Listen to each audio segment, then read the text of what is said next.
Hello and welcome back to the Everything Else Guys, where fandoms collide. So, I am Master Paul, and forgive me if I seem a little bit discombobulated because it's funny we were talking about Tears of the Kingdom tonight. I was actually just playing it and completely lost track of time of, the fact that I still had a stream at 9. So, I'm sorry for being a couple minutes late. I am currently working right now on sharing out the link to the stream to everywhere that I usually do. And I want to say a real quick hello to Alan Copeland. Thanks for joining. So, like I said, we're here tonight to talk about the newest Zelda game, Tears of the Kingdom, right here. I got this pretty much the day that it launched, and I've been playing it pretty much non-stop since I got it. In fact, I said it last night and I'll say it again. This is kind of why I've been gone from YouTube for a while, so I'm sorry if you missed me, but I'm back and we're going to talk about this. And as I said, this is going to be a complete spoiler review. Now, I am going to do this first little bit not spoiler related, at least as far as the story goes, but then after a certain point, there will be a spoiler warning, and then from then on, if you don't want to continue watching, that's completely fine. I'll likely put a timestamp in the chat after the fact so that if anyone wants to stop watching at that point or start watching if you do care about the spoilers, then that's perfectly fine. So, Tears of the Kingdom. This was a game that it's important to know that we initially thought we were going to get this game in the Christmas season of 2021. And this game got pushed back multiple different times. I think COVID was one of the reasons why they did that. But it got pushed back from Christmas of 2021 to 2022 to when we finally got it, May of 2023. So it's had a bit of an interesting development cycle. And now that we have it, I definitely think it is an improvement over Breath of the Wild. And in order to explain why, let me explain sort of my issues that I had, at least when it first launched with Breath of the Wild. Keep in mind, I've largely gotten over these issues now. But when Breath of the Wild first released, my issues were that I didn't like, honestly, the fact that it was open world. I thought it was too much of a departure from what Zelda had been at that point, more story-driven. And to me, I thought that at the time, Breath of the Wild put the story on the back seats in regards, compared to the exploration, which if you wanted something that was more exploration-driven instead of story-driven, that's perfectly fine. I do understand, though, that it was a pretty big critique, especially with Skyward Sword, that Zelda games had just become too linear by that point, and Nintendo noticed this, and they wanted to try and course correct and give the fans what they wanted. And with Breath of the Wild, they certainly did. But even all of that aside, there were still some ways that Breath of the Wild could have been better. Breath of the Wild could have had a more filled out world because, yeah, it's a huge world where you can truly go anywhere, but like 80 to 85% of the map outside of enemies is just empty. And yes, it makes story sense for it to be empty because this is a Hyrule that's pretty wrecked by, Calamity Ganon. But it still made the world seem kind of boring at times.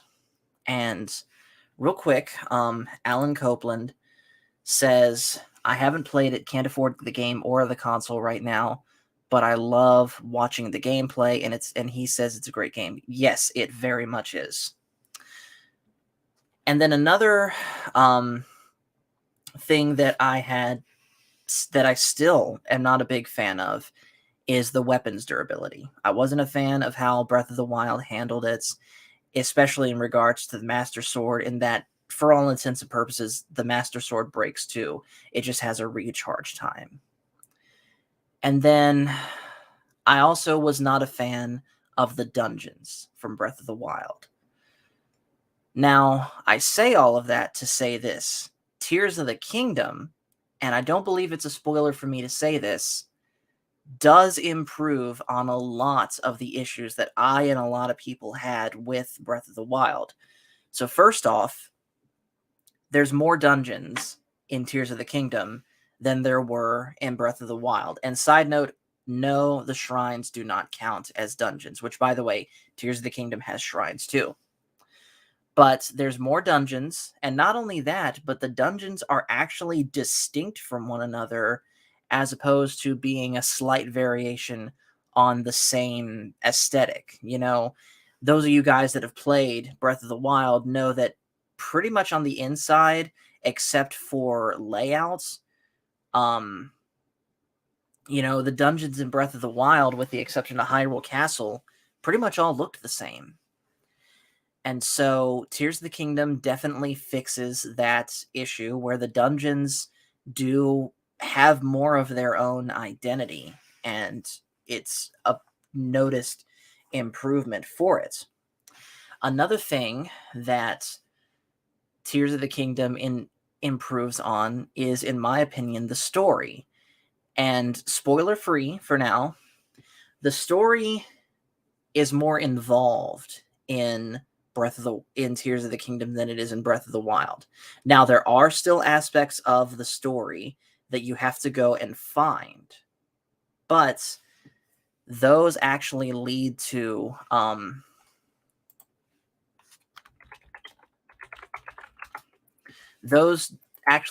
something of a really interesting story twist, which I'll talk about later. But also, everything that's going on is also more involved with what Link is doing. And I think the biggest strength that Tears of the Kingdom has in regards to its story in relation to the gameplay is that the two are more intermixed than they were with Breath of the Wild.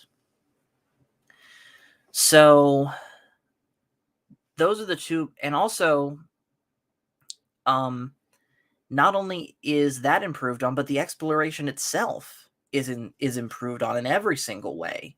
First off, you have more things to explore. Like, for example, yes, the overall surface map of Breath of the Wild is largely the same as it was. Sorry, the map in Tears of the Kingdom, as far as like Hyrule itself, is the same as in Breath of the Wild, with some slight changes to the geography, because there's islands in the sky now. But that's just it. Now there's islands in the sky for you to go and explore. And not only that, but there is an entire world underneath the surface of Tears of the Kingdom called the Depths, which just looks absolutely amazing. In fact, I'm going to bring up a picture of the Depths now, just so you guys can see.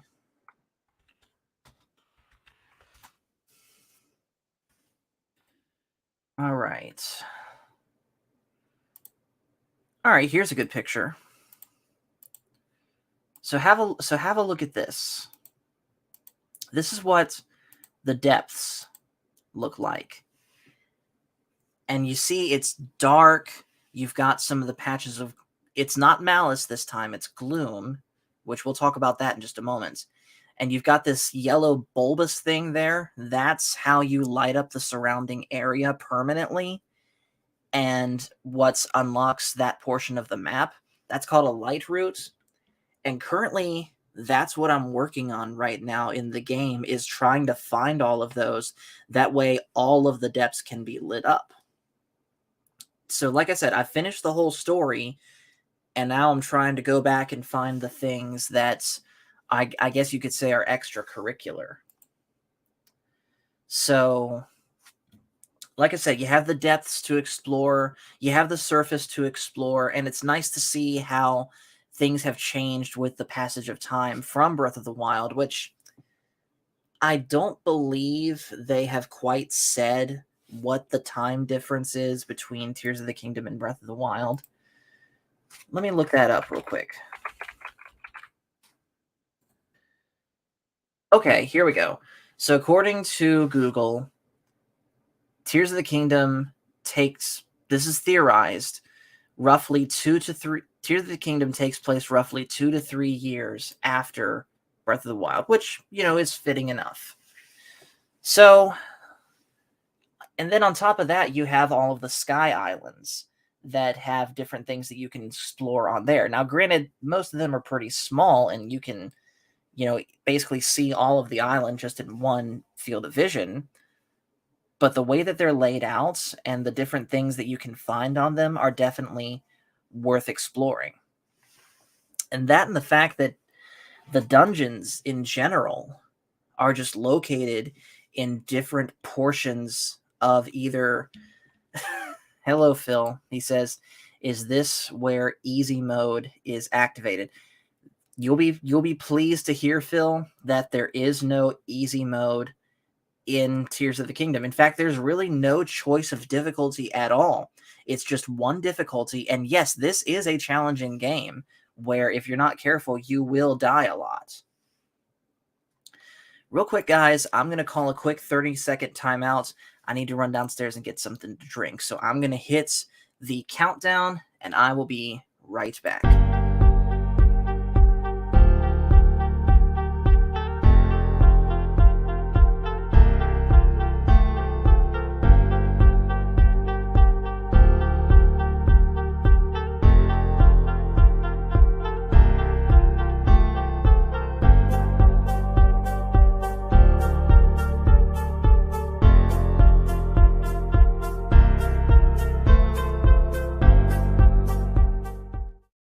All right, I'm back. Let me get my headphones in real quick.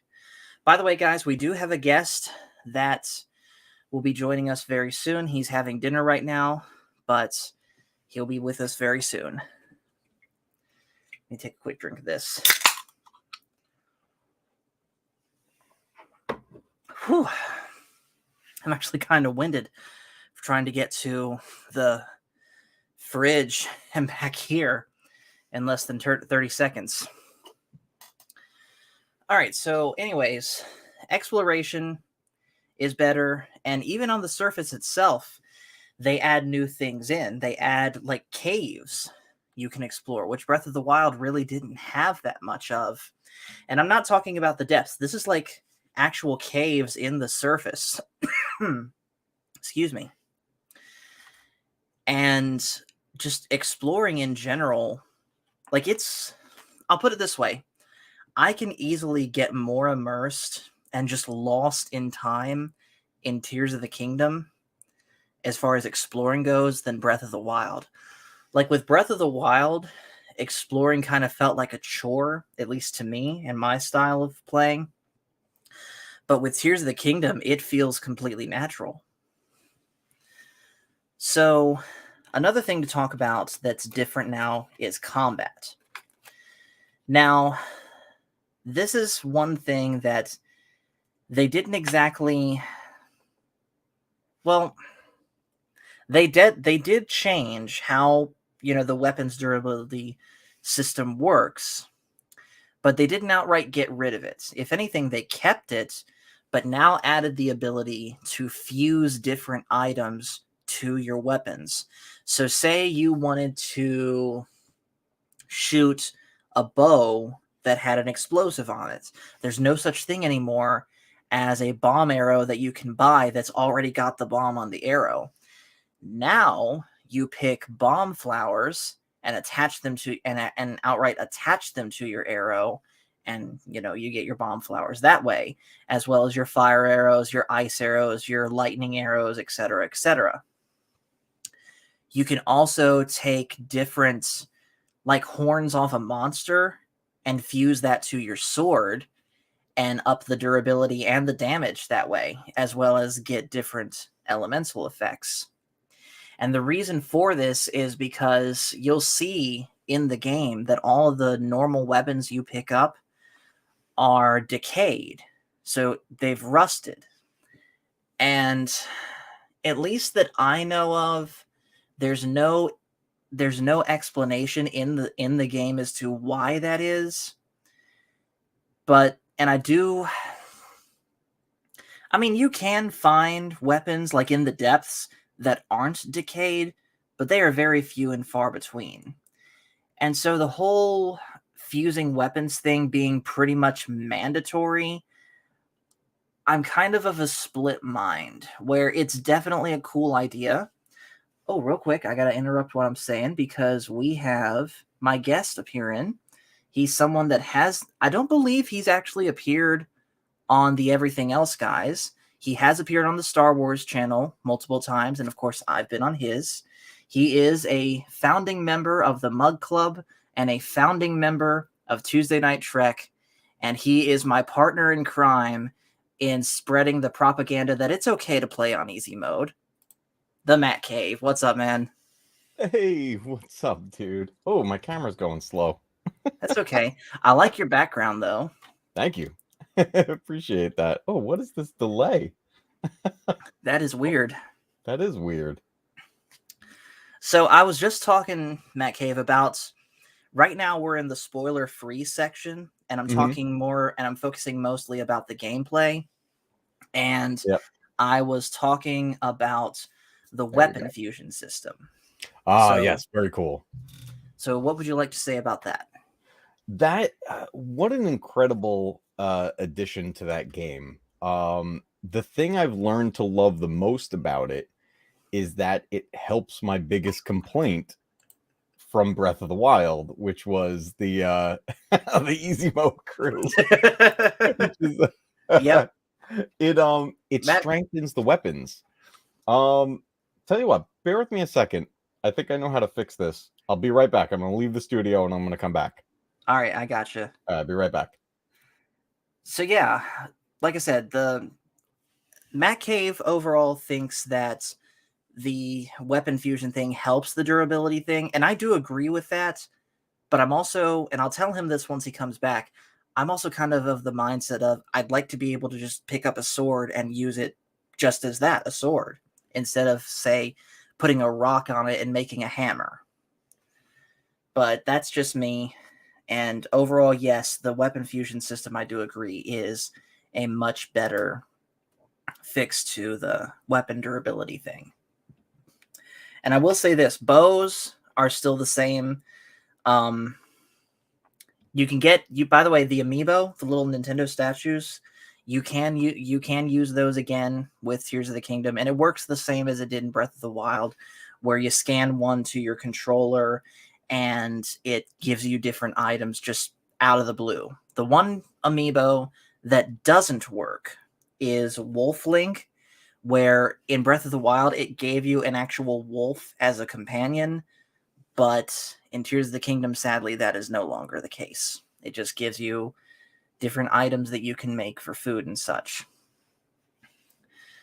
So let's see. Other things, gameplay-wise, it's pretty much the same as it was in Breath of the Wild. Your main tool... Oh, he's back. Okay, I think I'm back. Yeah. So you were saying about the weapon fusion system? Yeah, the weapon fusions seem to strengthen the weapons and make them last longer, because I hated how much they broke all the time in Breath of the Wild. It was so crazy how they would do that all the time. Yeah. So, by the way, your camera was going really slow, and then you sped up and caught up just really quick. I don't know what something weird's going on with my system lately with StreamYard. I don't know what it is. And usually it's been just reset it. I just toggled the resolution and now I should be good, right? Yeah, you're fine now. Okay, cool. So while you were in the background fixing all of that, though, I was talking about my thoughts on the weapon fusion system, and I do ultimately agree with you that the ability to fuse weapons to other things does improve the durability and how long they last. Yeah. But at the same time, I'm kind of the mindset of I wish I could just pick up a sword and use it as just that, a sword, instead of having to fuse a rock to it. Yeah. Oh, it's doing the slowdown again. I can't believe this. I'm sorry, my friend. It's all right. Phil thinks that you're stealing your net from next door.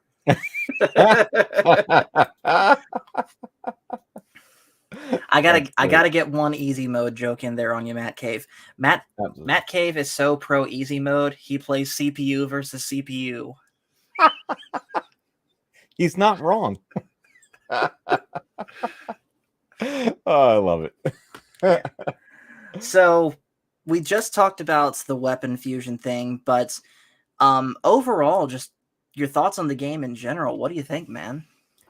I mean, I'm still pretty early on in the game, and it's one of those things where I was actually doing the opposite of what you were doing. You were going through a lot of the main story first. I've been exploring all these crazy side quests and different things like that, and finding the shrines and everything, kind of leveling up. And I pretty much did the same thing in Breath of the Wild. Yeah, I gotcha. So I actually still have not done the first main dungeon. Wow. Yeah. Okay. I gotcha. And hey, there's nothing wrong with that, being that, you know, this game, much like the last one, is completely open-ended. You can tackle any of that pretty much at your own pace in any order. Yeah. So I mentioned while waiting for you about the new areas that you can explore, such as the Sky Islands and the Depths. And first off, I want to know, between the two, which one would you say you like more? Oh, I love going through the depths so far. I was very familiar with kind of the Sky Island stuff because I love Skyward Sword. And getting to see, because I didn't know that the what's called the underworld was going to be in this, the depths. Neither did I. I had no idea. That was a huge surprise. So Yeah. I was really thrilled to see that. And then, you know, obviously getting more of the sky stuff going on, and get things falling from the sky, landing on the mainland and everything. But I can't believe how big this game is. And I'm running around the depths trying to light up those big bulbs and trying to light up the areas. I don't know if you did this. I haven't seen any videos about this. I took one of the skeleton horses. I've done that too. How cool is that? That is really cool, and it's just a shame that you can't take them to the surface. I know. I was desperately trying to find a way to do it. I was like, I want to bring this horse to the stable. And Phil, of course, always making a comment about my pillows, because of course. But yeah, I definitely agree. For me, I think the depths are my favorite part of the whole game. Just exploring this super dark underground where literally anything can not just hurt you, but outright diminish your total health. Yeah, because if any of that stuff, what was it called again? The gloom? Yeah. Yeah, if any of that touches you, it starts to like cut your lives in half and all this stuff. And it's crazy what it will do. I find it fascinating how they took what was primarily the same map from Breath of the Wild for the most part, and found a way to make it feel new. Because I explored the heck out of Breath of the Wild, and there's still plenty of things for me to find in that game. Same. But you know, for the most part, I went, you know, all the main things, found all the memories, all that stuff, and I still pop in Breath of the Wild and find something new every single time I play. Yeah, like I was doing a complete fresh playthrough of Breath of the Wild just before this game came out, and funnily enough, that was kind of the playthrough that helped me get over a lot of the issues I had with it. Uh-oh. Matt Cave crashed on me. Hopefully everything's going okay. Let me message him in the background.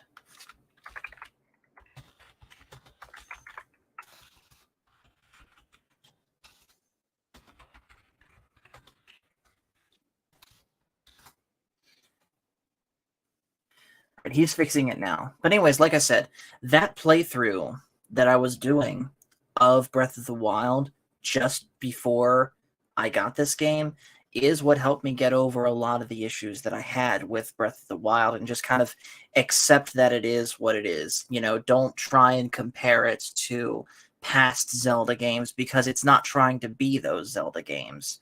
Just, you know, treat it as its own thing. Like almost you could say the beginning of an era for the beginning of a new era for Legend of Zelda instead of just continuing to do the same thing over and over again. Let's see. Alan Copeland says there's 152 shrines in Tears of the Kingdom. That is correct. But here's the really mind-blowing part. All of those light roots that I showed you guys earlier, there is, let me just make sure I have the number right.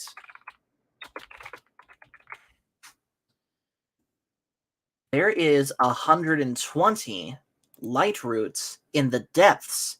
And here's the really mind-blowing part. Each one of them is in the same exact location as a shrine in Breath of the Wild.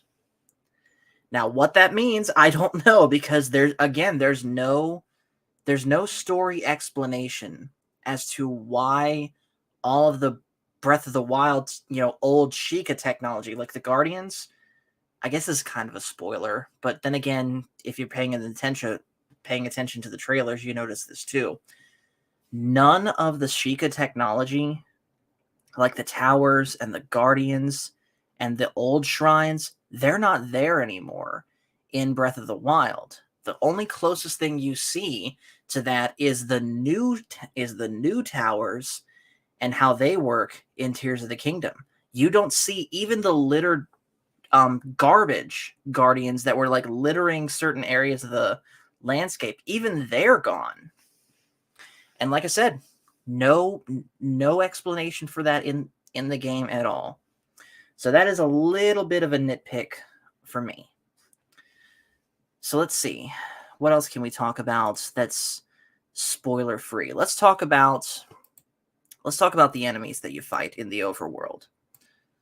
So the enemies that you fight in the overworld are mostly the same as what you fight in the last game. You know, you have the little bokoblins, those are the little guys. You have the big guys, the moblins, and then you have the lizard guys, the Lizalfos. You still have those, but they've updated their attacks somewhat, and they've updated their design. Now their horns are much, much longer, and they will use their horns as weapons, and they drop their horns as loot when you kill them, and you can fuse them to your weapons. So that's part of how you maintain, the durability of your weapons. All right, Matt Cave is back. All good? I hope so. It looks like you're moving slow again. All right. I guess StreamYard doesn't like my camera right now. I don't know why, but you can hear me, right? Yeah, I hear you just fine. Okay, cool. Yeah, I don't know why it crashed before, actually. That was weird. Yeah. I was just telling everyone while you were fixing all of that, because Alan Copeland brought up this comment here that there's a total of 152 shrines in Tears of the Kingdom. There's 120 light roots, and I don't know if you noticed this, Matt Cave, but they're in the same locations as the Breath of the Wild shrines. Really? Yeah. Go and compare a Breath of the Wild map with all the shrines to the map of the light roots. It's the same. Interesting. I wonder, did the shrines become the light route somehow, or because you know what? I have no This is clue. what it's like something like 5 years later, I think 2 to 3 years. 2 to 3 years later, because we haven't seen other than their arms that come out of Mhm. the towers to launch you in, to get the map, but the Guardians are not Yeah. there. The Guardians are gone, the old towers are gone, the old Mhm. shrines are gone, and at least that I found, no story explanation as to why. See, that's really weird. Mhm. I wonder if that's something if it gets explained somewhere. I mean, here, you know what? Um, Legend of Zelda is certainly not a stranger to changing up the land from game to game. If you even think True. about like a game like Link to the Past, and then you'll play what's technically it's a spiritual sequel to it, Link Between Worlds. It's the Mhm. same overworld, but things aren't quite in the same place. Like there's differences. So you, Right. you could feel familiar, but overall it's a brand new experience. So That is true. I've heard some people complain that things did change from Breath of the Wild as far as the map and everything, but I'm like, I just kind of expected that just based on the history of the Yeah. franchise. Not to mention, expect it to change just by the merit of pieces of the actual ground are coming up from the ground and it's Yeah. falling back down. That's gonna change the landscape. Hmm. I mean, we got stuff So, crashing down from the sky. We have a whole underworld going on. mhm. It's just nuts. So just before you came back on, I was also talking about the different enemies you fight and how they're different. Mm, So the ones that do come back from Breath of the Wild, the bokoblins, the yep. moblins, and the Lizalfos, they've got bigger horns now Yes. that can be fused to your weapons. Oh my god, I've used so many of their horns on different I've put their horns on my shield and then Mhm. swung the shield to attack enemies. I didn't even think of that. Oh, the things I have put on my shield so far, I have made skateboards out of mine carts. I have put the fire breathing dragon head thing on my shield, so when I pull the shield out, it just blasts fire. Um, Wow. it's just so it's so much fun because the game leaves it up to you as the player to use your imagination. Yeah. And that kind of segues into the new abilities that you have. So Mhm. all the old abilities of, say, magnesis, cryonis, the remote bombs, and stasis, those are gone. Instead, you have four new abilities, that being the ultra hand ability, which Mhm. is the ability to pretty much move anything around and fuse it to something. You have a specific fusion ability for weapons. You have the recall ability. Like, say you have a boulder rolling right at you, you can activate Mhm. the recall ability and send it exactly back on the path that it came from. And Yes. then you have the ascend ability, which lets you literally phase up through any surface directly above you to what's above it. Yep. Hey, my camera turned on. Oh, nice. Nice green screen, by the way. Yeah, let me zoom that in. That's not supposed to do that. Right. I'm having all kinds of weird technical difficulties tonight. I'm sorry. That's It's my all right, man. bad. If it helps, I'm having some on my own end too. Mm. Like every so often, I get the little 1 out of 3 bars notification, Okay. and yet I don't see any evidence of the stream being affected. You've been looking fine the whole time, to me. I don't see any issues there, and I got the stream on the side. So far, so good. The only one Thanks. causing a problem is this guy over here not knowing how to do all this. That's perfectly fine. So back to the enemies, though. So not only do we get an evolved version of the enemies that are there, which, by the way, have you fought a Lionel yet? Not yet. They Um, are they are even harder. no, I was gonna say because I'm wondering if my old tricks will even work against them. They are even harder. Gotta be kidding. Okay, if Donna's out there anywhere in the chat, I think it was Donna who was having trouble with the Lionels. This is bad news for both of us. Yes, sadly. And Alan Copeland's blaming your problems on either Skynet or Gremlins. It might be a combination of both. I wouldn't put it past Skynet to hire the Gremlins to cause all kinds of problems. Riot in the streets, dogs and cats living together, mass hysteria. Coca-Cola. Yep. This is brought to us by Pepsi. So, but again, back to the enemies. Not only do we have these evolved versions of them, which, by the way, have you seen any of them wearing armor yet? Yes, and I've seen them also. I haven't seen them specifically using the attachment abilities, but there's what are those robots? Yep, the Zonai robots. I've seen them take the stuff the Bokoblins dropped and start merging it together to attack me with it. I actually haven't seen that exactly, but I've seen them use the combine ability too. Oh, and also, Lionels wear armor too. I gotta go. This is just too much. I gotta quit. Guys, sorry. It's been fun, but I gotta leave the world of gaming. If Lionels are wearing... That's it. I'm gonna become a, I don't know, a knitting channel. Guys, we're gonna knit a blanket next week. But again, this is nightmare fuel, Paul. What are you doing? Hey, I did say this was a spoiler review. It's all good. It's all good.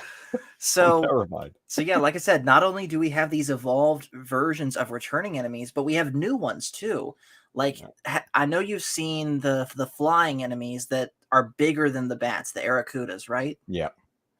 We have those. We have the likes coming back, which those scared the crap out of me when I first saw it. Yeah.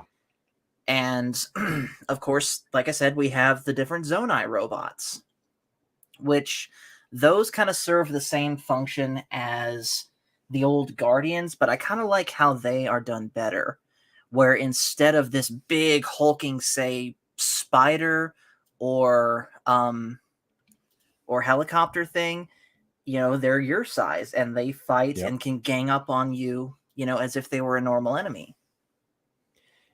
It's interesting to see how the AI works in this game. I feel like it's a lot smarter.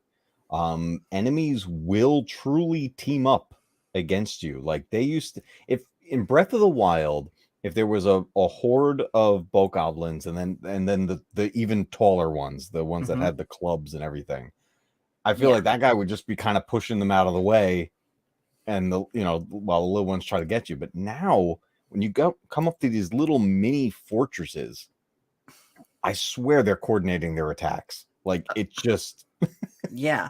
The AI got smarter. I mean, you've got the big fat ones that are commanding them. Yeah, Alan. He's got my new channel name, the Knit Cave. The Knit Cave. I think it would work. And then also, sorry. And then, so talking about the enemies and the loot that they drop, would you also agree to the fact that Tears of the Kingdom makes you use your resources more so than in Breath of the Wild, from cooking stuff to your monster loot to everything? It 1,000%.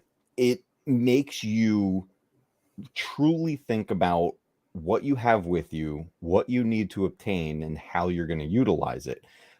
Arrows are a perfect example, because where in Breath of the Wild, you'd be like, okay, I got to go buy shock arrows. I got to get fire arrows. I got to get bomb arrows. It's not any of that anymore. Because I noticed early on, I'm like, all I'm picking up are regular arrows. And then it hit me. I was like, oh, I'm making the special arrow. Yep. So, and it's not just the ones you had from Breath of the Wild. It's literally some of the craziest things you could think of. You know what my favorite one is so far? What is it? Is when you take the eyeball from one of the bats and it becomes a homing arrow. I haven't tried that, so I need to do that. And apparently you can... And that thing will find it. And apparently, if you attach a bat wing to an arrow, it can sail farther. it goes way out there. Wow. I tried to do 2 combinations on 1 arrow. It doesn't seem to let you do that. Hmm. Um, Keep knitting a lot. I'll let you read this one. remember, everybody, keep knitting alive because one day your knitting will be retro too. Should I just scare everybody next week and actually show up with the sticks and everything? No, and what you need to do is let people take time enough to forget this stream happened, and then surprise everyone on April Fool's Day. Oh my, oh dude, yes, so much, yes. And then when you do it, you need to get an old lady wig put on, wrap yourself up in a shawl. Oh, I think we got a plan. People are gonna be so confused. Yep. By the way, guys, I know you probably already are, but for anyone that isn't, make sure you guys are subscribed to the Matt Cave. He does great gaming review. He does great gaming content. He does reviews like this. He does gameplay, and he legitimately is one of my best friends from YouTube since the channel started. So make sure you guys are subscribed to him. I appreciate that, and likewise, my friend. I love getting to do streams with you. I know we haven't done one in a long time. It's just you know how it is. It's Life just happens. Yes. But I love this. I was like, oh, let me see what I can work out for tonight because we were talking about this in Discord. I'm like, you know what? And then it just so happened that Video Games Monthly box showed up. I'm like, all right, I gotta bang out an unboxing and I gotta make this work. Well, I do appreciate you being here. No problem, man. I'm glad. I'm happy to be here. So let's see, what else can we talk about as far as the gameplay goes? I think, oh, you know what I did notice in the gameplay, and I'm curious if you have. I haven't seen anyone talking about this. I feel like your single starting stamina bar goes a lot further. I don't feel like I'm running out of stamina nearly as fast, like with climbing specifically. I felt like that original wheel lasted longer. You know, I honestly didn't notice that, but then again, that's because I'm spamming the jump button and going through it quickly. Going through it really fast. Yeah. Because I got used to, in Breath of the Wild, I would wear the climbing gear all the time. And just, get that little bit more speed in climbing, and then your stamina goes a little further. Ah, Phil. And make sure, by the way, you guys are subscribed to Release McCracken. Love that. So good. You know what? Maybe I've upset the Kraken too long. I do have NHL 23, Phil.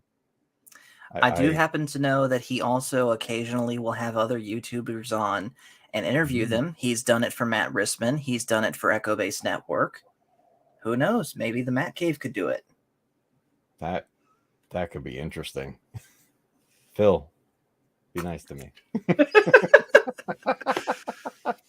But yeah, the stamina wheel, I didn't notice that it seems to last longer. I feel like because there were certain climbs I've been doing in this game where I'm like, there's no way I'm going to make this. And just basing that off of experience from Breath of the Wild. And somehow I'm making these climbs. I'm like, this is really cool because in Breath of the Wild, I found out quickly, I was like, stamina is so important that I was like, I stopped getting hearts. I was just filling up my stamina wheel. And then once it was complete, then I went and got hearts. I was like, stamina is so much more important than the hearts. Mostly because it felt like in Breath of the Wild, no matter how many hearts you had, you run into certain enemies and they just kill you in 1 or 2 hits, no matter what. And I was like, all right, this is huge difficulty spike. Which again, with the gloom in this game, that's even worse. Yeah. But I'm wondering though, and you're clearly much further into the game than I am, but I'm wondering if they've kind of balanced it a little more in this one. But I did notice it very quickly with the stamina. It might be. I'm not 100% sure because again, I was mostly focusing on the overall experience of the world itself and how much more involved the story is, which I definitely think that, again, keeping this for now spoiler free, the story is much more involved than it was in Breath of the Wild. Like in Breath of the Oh, Wild, yeah. you basically had to go find the whole story. And there are still sections you have to find in this game, but there's also portions of the story that are happening sort of as you play. And that's, I think, a better way to do it. Yeah, there's definitely a deeper story here, and especially with the fact that there's two stories happening simultaneously this time. You have the one you're Mhm. playing as Link, and then you have all of the stuff happening to Zelda through those where she traveled back and you're going through those memories. But I feel like those memory sequences are way more in depth. Can I ask whether or not you've found all of them yet? I have six, five or six of them I have, and they're spread out. I have very early. I Mhm. have, I think, the second to last one in the story, and then like multiple in the middle. So I'm all over Okay. the place with it. But you have at least a good enough idea of what's going I on. have a good sense of what's going on. Yeah. Okay. And Then, you don't have to hold back in anything. all I right. know what I'm in for, so it's all good. Okay. I'm still gonna play the spoiler alert clip for it for the sake of those watching. So here it is. We're ripping the band-aid off.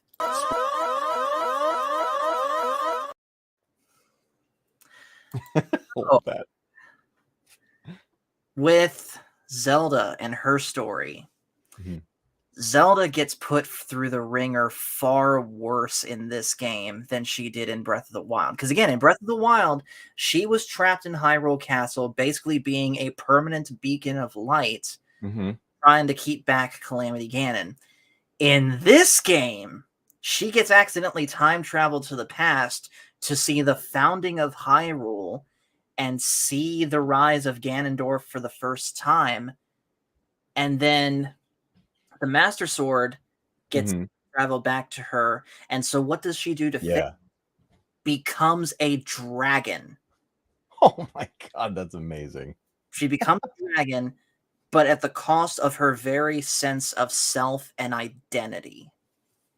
Interesting, because I see like there's a battle sequence that happens in Mhm. those memories, right? There's Yes. because from what I've put together, from what I've seen so far in those memories, it seems to all be referencing back to the wall that they Mhm. come across in the beginning, all the hieroglyphs and telling the story of that. So I was like, oh, I bet that's where she went, that original battle.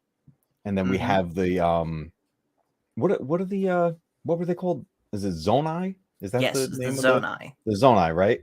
Um those, they were kind of like the godlike beings that Mhm. then form the relationship with the people that would then become the Hylians. Um Yes. but I feel like that wall is telling us the story that we're about to learn, and it reminded me of God of War 4. Did you play that by any chance? I know nothing about God of Right. War. So it's an interesting, this is the one that came out a few years back, not the new one right now, but very similar thing where you come across a wall with paintings and it's Mhm. laying out the story, and when you see it, you realize you're looking at what you've been playing. And I was like, oh, I wonder if that's what they're doing with this game, where we're gonna come back. Because if you remember in the beginning of the game, and I don't know if you end up going back there, I a did. big portion of the wall is blocked. And the first thing I noticed when I played that intro of the game, I was like, you can bomb those rocks. I bet we come back here. Okay. I am gonna Okay, so here's another spoiler. Hmm? As part of the final dungeon, yes, you do go back through that entire thing, and yes, you can bomb Oh, the wall. awesome. RC Cola, Phil. What? Come on now. I haven't had Well, an RC Phil, Cola since like we've 1993. already been over this. You're a Yankee, so you can't talk. Delaware fought for the North. I go sugar free now. Yeah, I used to drink zero sugar, but I stopped caring. Yeah, cheers. Here. Oh, and by the way, since I didn't do it, As Tim would say, here's a sip for all of you. Oh, there you go. So going back to that, going back to the very beginning, when you're seeing Zelda and Link studying that, and then they walk in and see Ganondorf there trapped, and then he releases that wave of darkness that envelops Link's hand, ruins the Master Sword. What did you think of that whole opening cinematic? That I knew I was going to like the game. Like, no matter what, I was like, I'm going to like this game. The question was, am I going to fall in love with this game the way I did with prior entries? That opening cinematic, and I actually posted a video of my reaction to that. It blew me away. That was some of the coolest storytelling, art style, and suspense that I've ever seen in a Legend of Zelda game. That entire sequence was phenomenal. Yeah. And I think using the style from Breath of the Wild, where it's, obviously a 3D game, but it's got somewhat of that cell shading style to it, where, colors are very bold. It almost looked, you know what it looks like? Breath of the Wild and Tears of the Kingdom looks as if Twilight Princess and Wind Waker merged. Like the two styles came together. I And agree. it works really well in this new one with the gloom and the darkness. Because when you do see color, it pops and it catches your eye, and it's just, Ganondorf looked amazing. He looked like Mumra from Thundercats in the beginning. It was so cool. Yes, he did. But then when you see him in his full prime, it's like they took the Ganondorf from Twilight Princess at the very end, dressed him up like a samurai. And then when he goes full power, it's like if you took that design and mixed it with Demise from Skyward Sword. Oh man. They were really thinking about the rest of the franchise as they were making this. There's so many callbacks. There are, but at the same time, I feel like it kind of throws the timeline up in the air even further. Because here's the thing. I went into this game theorizing that there were going to be some massive, massive connections to Skyward Sword because of the existence of the Sky Islands and the fact that during the initial hype for Tears of the Kingdom, they re-released Skyward Sword on the Switch. Yep. Now, did you ever hear the theory before this game came out that somehow Tears of the Kingdom was going to make the entire Zelda timeline into a time loop? Yep. And that pretty much has been shattered, by the way. I don't think that's what they did. Okay. But the existence of the Zonai and sending Zelda into that past and Ganondorf being there, to me, that blatantly contradicts what they show in Skyward Sword. Because where's Skyloft? Where's, Zelda and Link from Skyward Sword and whoever else they brought down there with them? Well, in Skyward Sword, they talk about, because the land of Hyrule, at least the lower land before it's really called Hyrule, it wasn't always abandoned, and they kind of discussed that a bit in Skyward Sword, where it's like they just haven't been down there in forever, and they had all the clouds and the mists and everything covering it, so the people of Skyloft hardly even think about it. Like, to them, the clouds are like the ocean to us. Like, it's just down there. And I'm curious if, because you get the goddess statues are in Skyward Sword. That was a big thing where we really saw them prominent, and we meet the goddess of Hylia in the statues and stuff, which we see all throughout Breath of the Wild and now in Tears of the Kingdom. My thought is that somewhere in the story, and I could be completely wrong about this, is that it's going to bring that legend almost full circle because Zelda's all the way back there, and we're learning how the Hylian people actually came to be. And I'm wondering if this Zelda is some form of the goddess Hylia. See, I have an entirely different theory. Mm. And this is kind of half theory, half this is what I would do if I was Shigeru Miyamoto. Okay. I would basically recognize that the Zelda timeline up to Breath of the Wild is frankly a mess. And I would say, okay, this timeline, we're done with it. Mm-hmm. Breath of the Wild begins a new timeline. And then just go from there. It very well could, especially since Zelda was just, transported back in time. Like Breath of the Wild was different. It wasn't that she time traveled. Breath of the Wild was she's been trapped like that for Yes. 100 years. And then we're just seeing flashbacks. But this, and time travel has been in Zelda before, it's not new for the franchise. No. But I feel like they've taken it to the next level with this because of how deep the story is going. And to be honest, I've been more fascinated and more hooked on those memories this time. And Same. I'm like, every time I find one, I'm like, okay, and I put the controller down and I am so locked in watching. I'm watching the background and seeing what kind of Easter eggs are in there. I can't wait to find them all so that I can then play it in chronological order. I will say that some of them you won't see until you do complete some of the dungeons. Which makes sense. Yeah. Just to get like the full picture. Which, let's talk about the dungeons now. That's another thing that I was talking about before you got on here. The dungeons are a massive improvement in this game from Breath of the Wild. So remember how in Breath of the Wild there was, not counting Hyrule Castle, there was only 4 of them, and they were all just variations of the same theme? Yeah, it was just the Divine Beast with kind of slight differences. Yep. Yeah.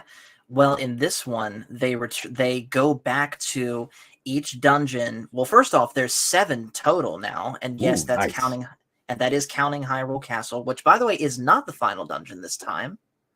Interesting. But each dungeon now has its own identity, where the desert dungeon definitively looks like a desert dungeon. The ice dungeon looks like an ice dungeon. Same thing with the fire. And not only that, but they're spread out across the 3 different levels of what you can explore. The ice dungeon is up in the sky, so is the water dungeon. The fire dungeon is in the depths. Hyrule Castle, well, you've already seen where that is. And then the desert dungeon is just normal on the surface. Wow. See, that's great, because that's what they desperately needed to add to this. And I'm so happy that they did. Because as much as I love Breath of the Wild, and as much as many fans loved it, that was a common complaint. I remember, finishing that game and I was like, man, I wish it was more like the original game on the NES, or even like Ocarina of Time, where, like you said, the dungeons have their own identity. They're different for a reason. All of that, bring that back together. Because what we did was, with the Zelda franchise, the original game is an open world adventure when it comes down to it. I now know that game like the back of my hand, and I just go. But when you first played it, you have no idea what you're doing. You pick away and you go. I certainly didn't. Right? And then you go as far as you can and you turn around and go another way. And that's how the open world games worked. As we got later in the franchise, the Zelda games started becoming more linear. And Twilight Princess is a good example of that. I love Twilight Princess, but that story is very linear. It's like you now have to, it's point A to point B over and over. Breath of the Wild took us back to its roots. Yes, which as I said in the very beginning of this stream, as someone whose first real exposure to Zelda was in that more linear story, I'll admit mistakenly thought that Breath of the Wild, going back to those roots you were talking about, was a step back in terms of storytelling. Like, the exploration was fun, but at the same time, I liked having that definitive, okay, here's your objective, go there, do that, move on to the next objective. Now, I've changed my mind on that, for sure, but at the time that it came out, that was my thought. And this game, I feel like kind of struck that happy medium between the two, where there is a little bit more prodding as to what you should be doing in what order with this game, but you still can do whatever you want whenever you want. Like, I know for a fact I did the dungeons out of order from at least the main 4 from what the game intended. I know for a fact that. Yeah. I mean, even in the original game on the Nintendo, you could technically go do the dungeons, except for Dungeon 9, whenever you really want to. Was it a good idea? No. Not really. Generally, you want to play them in order to get the stuff and get the items you need to make the next ones easier. But it was doable. When you got to Ocarina of Time, you had to do them in order because there was something you were getting from that place that you need to get into the next place, and so on and so forth. So it definitely became linear again. But I don't know. I'm really happy to hear that they brought the dungeons back to more of a classic style, and I am also very happy to hear that the story does progress in not so much linear, but more of progression. Yes, like that. And I'll say this too: the fact that the dungeons have their own identity also extends to the bosses. The bosses, they're like night and day when you compare the bosses, and I mean the dungeon bosses of Breath of the Wild. Because just like the dungeons in Breath of the Wild, the bosses in Breath of the Wild were pretty much the same thing as each other, just different attacks. Yep. But no, the dungeon bosses in Tears of the Kingdom are just as unique and fun to fight as the dungeons themselves. And overall, they're harder too. Oh, nice. See, I can't wait to come across it. See, I've come across, I guess you would call them mini bosses, out in the land. I found, and I've heard there's more of these, but I stumbled upon a 3-headed dragon sitting on the bridge of Hylia. I tried to fight an ice version of that and failed. I was fighting the fire version, and I failed. I did, however, accidentally find a Korok seed because of it. What's your thoughts on the fact that those came back? I think they're overall silly. I smile every time I find one because I'm like, oh, hey, look, I think I've been finding the ones with the giant backpack on them and you have to move them someplace, but that already feels like it's repetitive. I don't know if that changes in any way, but do you know what the reward was in the last game if you found them all? Yeah. I'm hoping it's not the same thing in Tears of the Kingdom. It better not be. Because I think people will lose their mind. Yeah, I mean, I'm sure you've already seen videos of people outright torturing the Koroks in this game with all their ridiculous creations. Because you can actually fuse them to stuff. Right.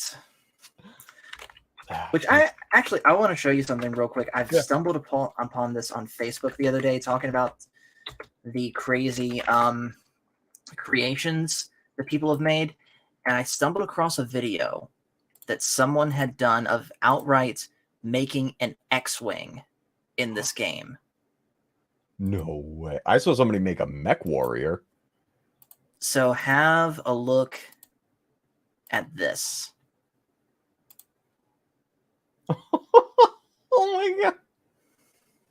That's an X-Wing. That is an X-Wing. Is he heading towards the Death Star? It certainly looks like it. What? That is crazy. Yep.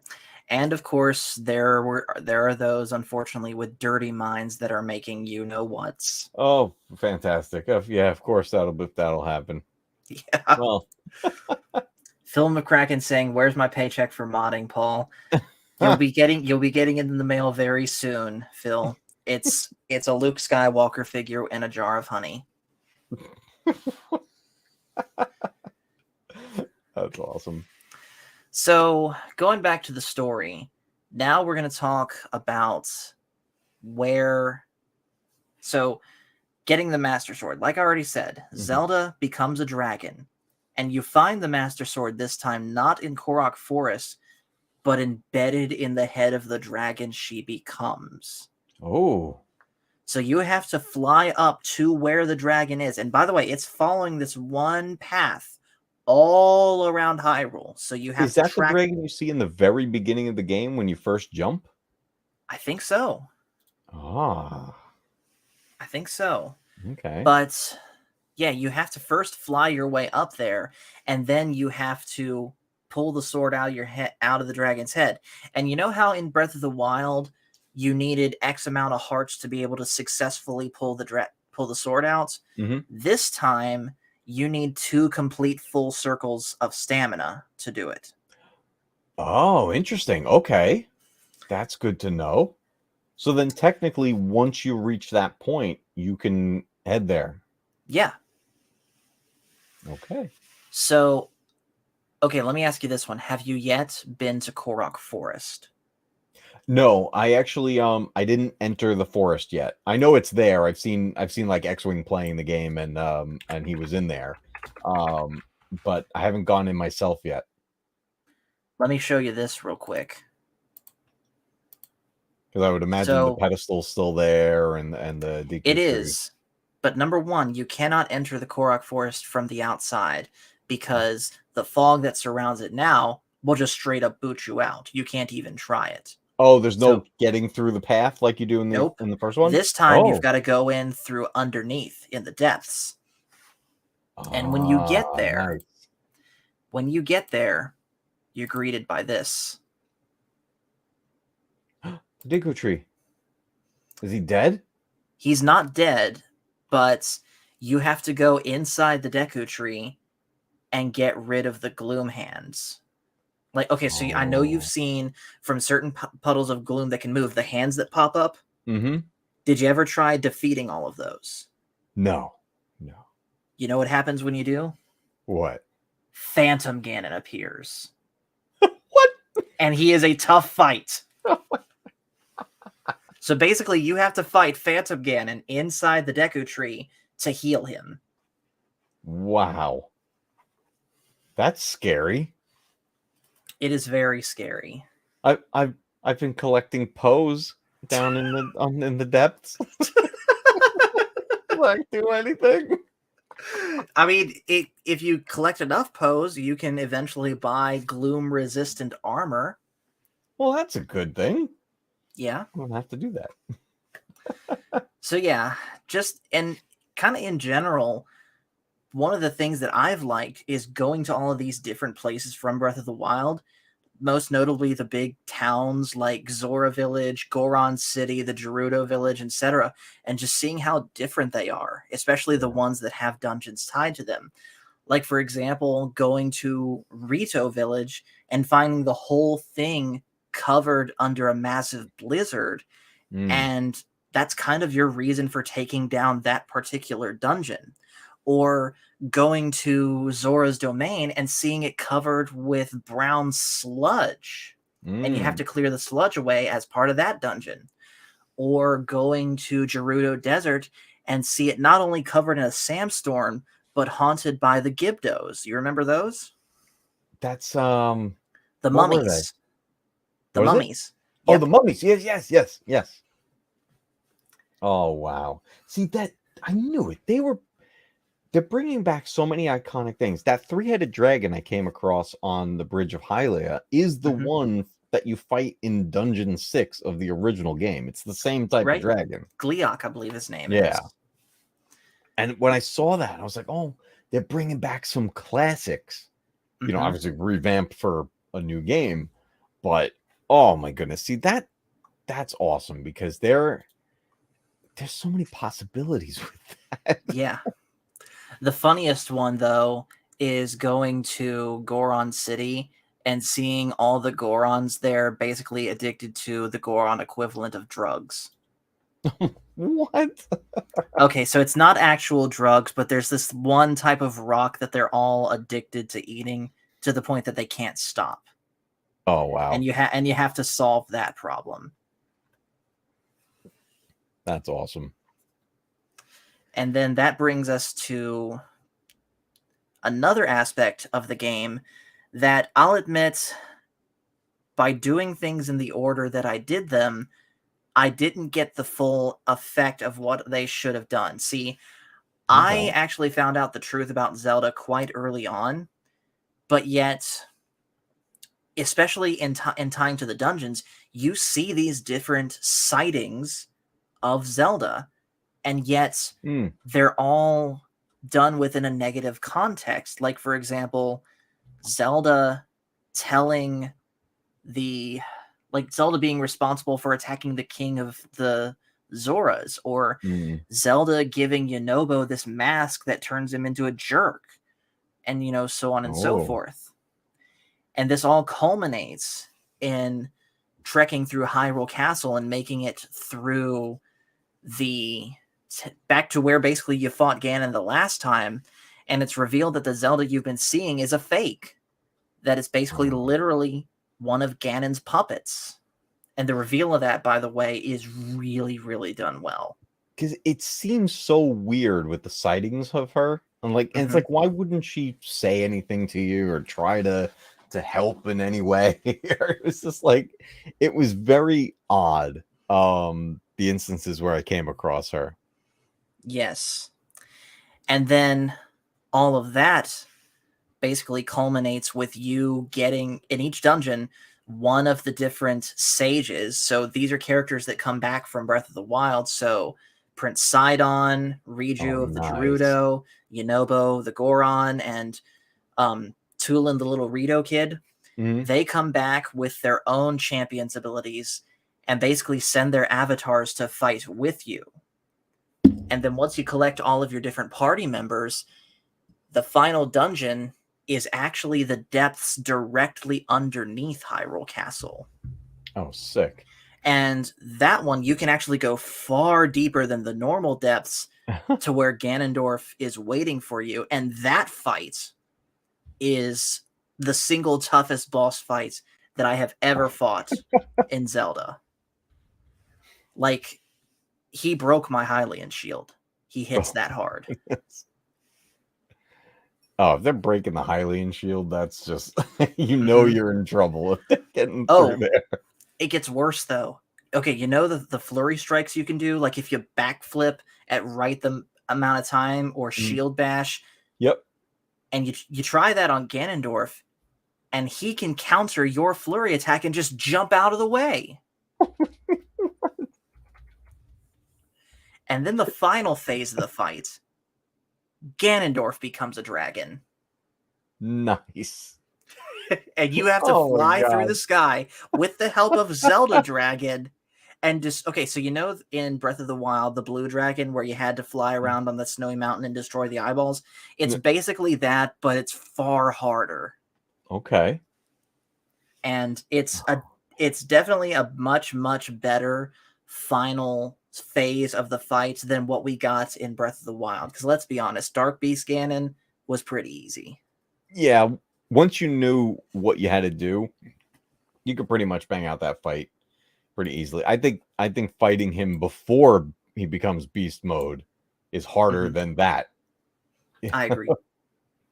But I think the biggest thing with that fight too was that the ability to, like, you could jump off of Epona and go into slow motion and just pick your target and shoot the arrow.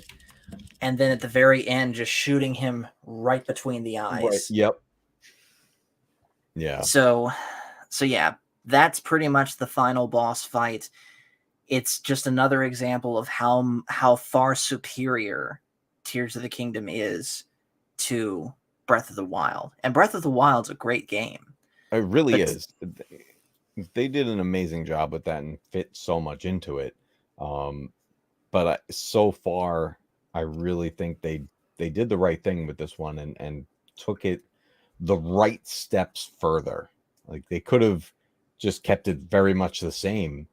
But I'm so happy to hear that the direction they took, because I think that's what's going to bring old and new Zelda fans together with this, where it's like, oh, yes, there's something for everyone. Absolutely. Yeah. And so that kind of leads the question, And again, I know you haven't played the game yet, so you haven't seen the ending. But where does the Zelda franchise go from here? Nintendo has said that open world games like this are here to stay, and I'm all for it. But how do they keep building on to what they've got? And the only way that I can think of now is to basically do Wind Waker 2.0 and let Link explore the sea, and even under the sea too. Do you think okay, here's a question. Do you think Nintendo would ever take the route that so many other developers have been doing and remake Legend of Zelda? I feel like they kind of already did. At least the first one with Breath of the Wild. With Breath of the Wild? Okay. Yes.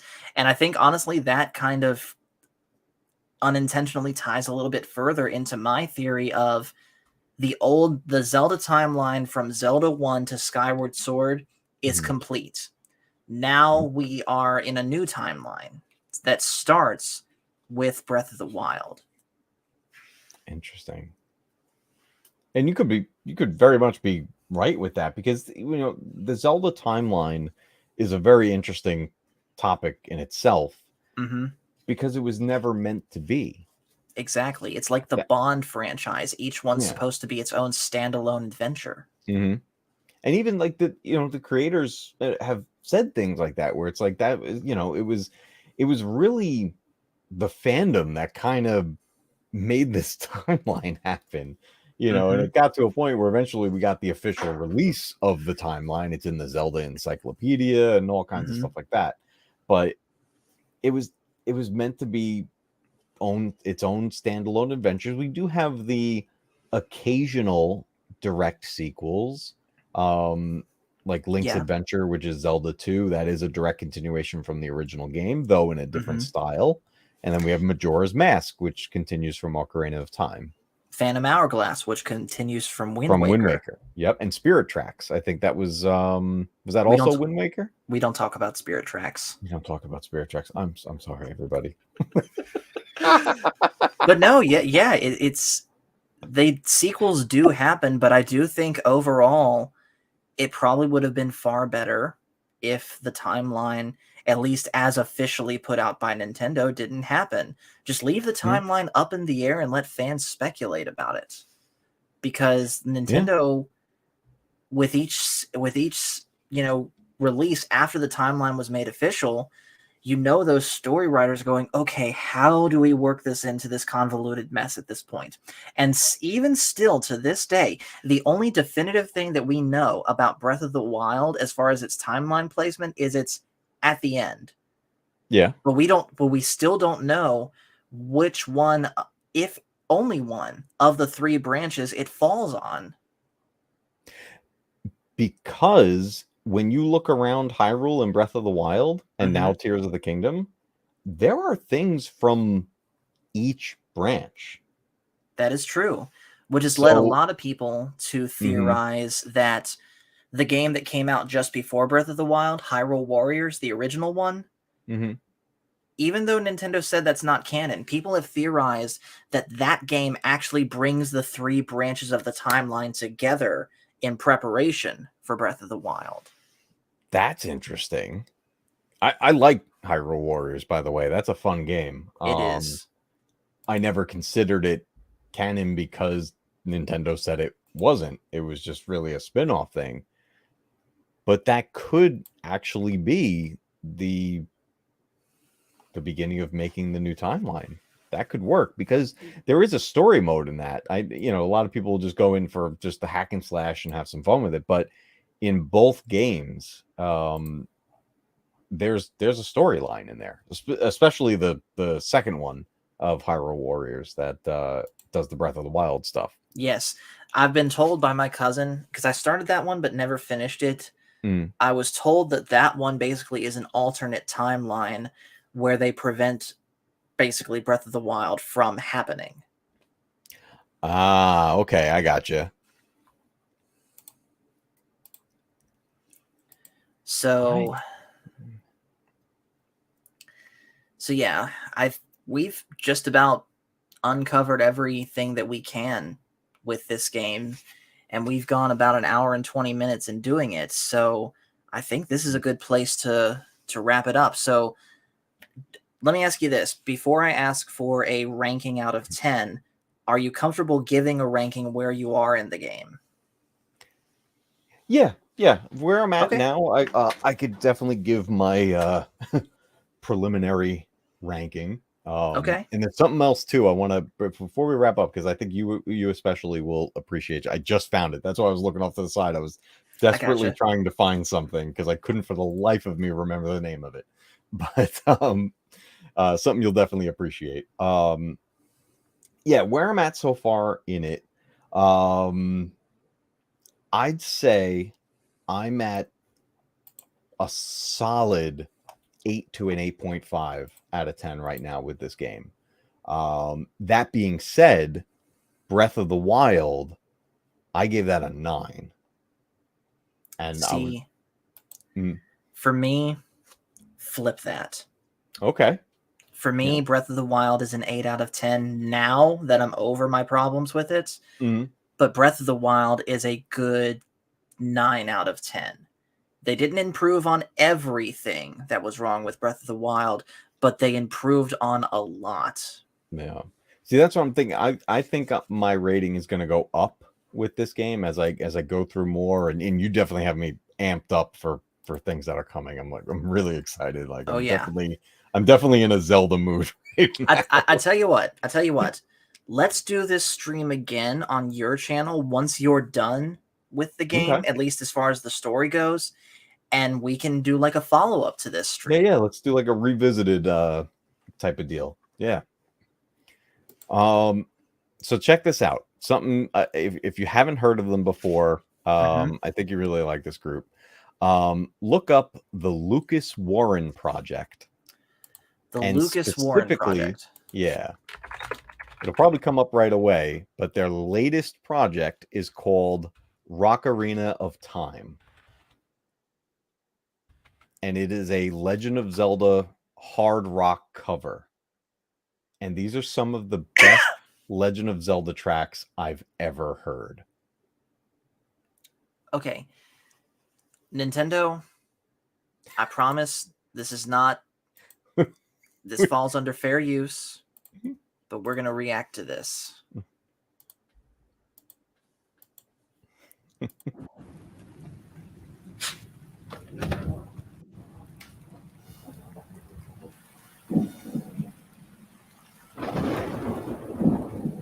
I like the atmosphere of this already. Yep. Nice guitar, definitely.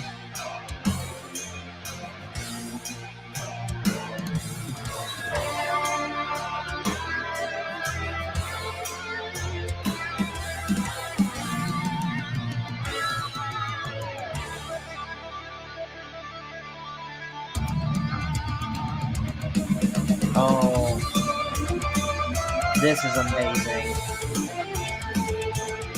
Dude, I've been listening to this for the past couple of weeks, and then I kind of fell off of it, waiting for the full album to come out.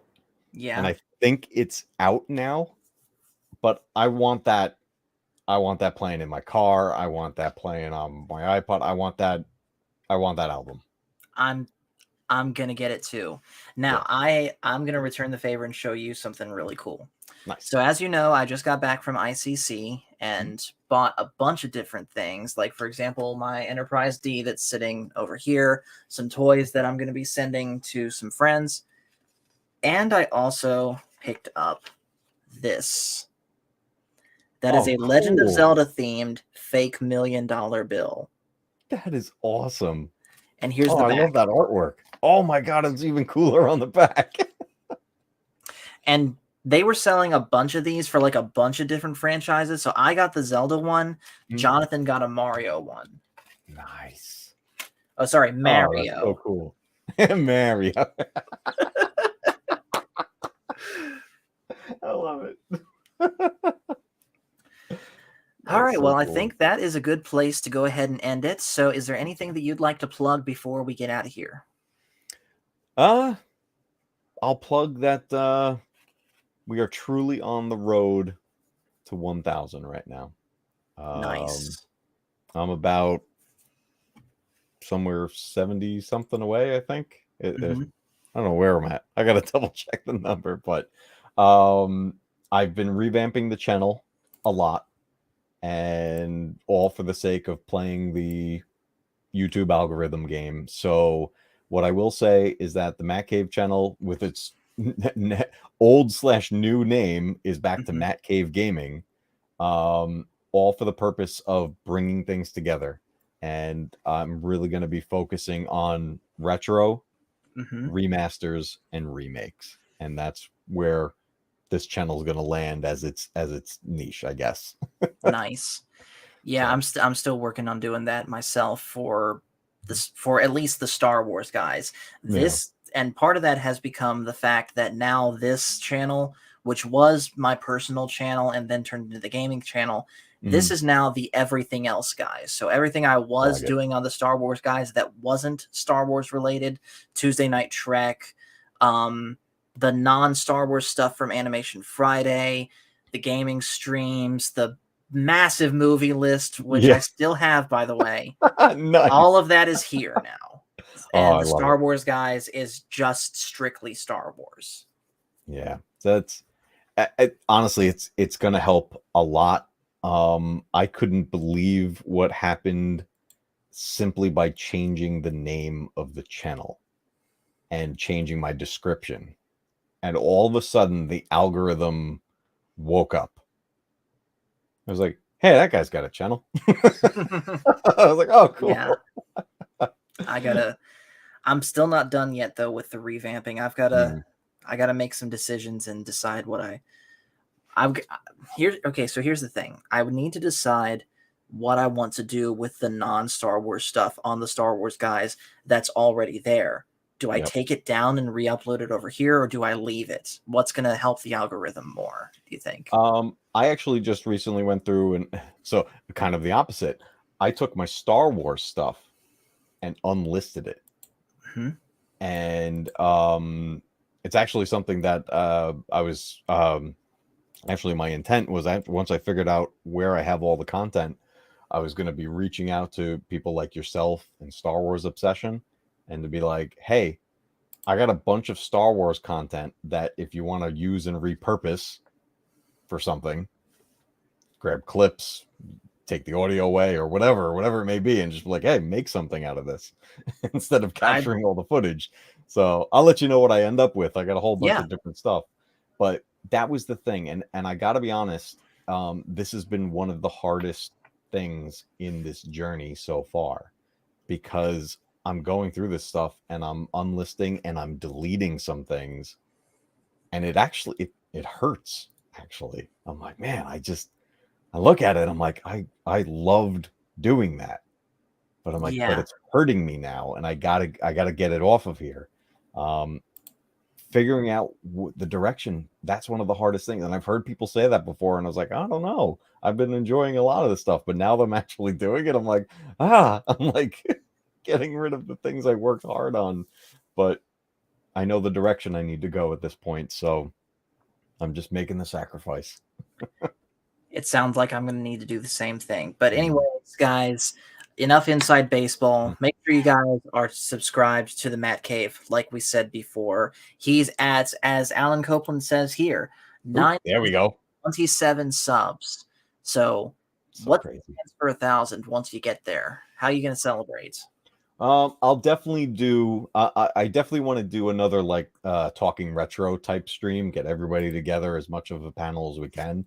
To keep it within the topic.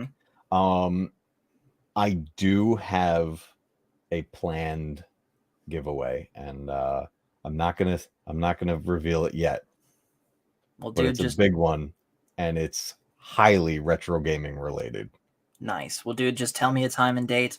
I Mm, will do everything in my power to be there. nice, awesome. I appreciate that. Well, guys, with that, like I said, thank you so much for watching.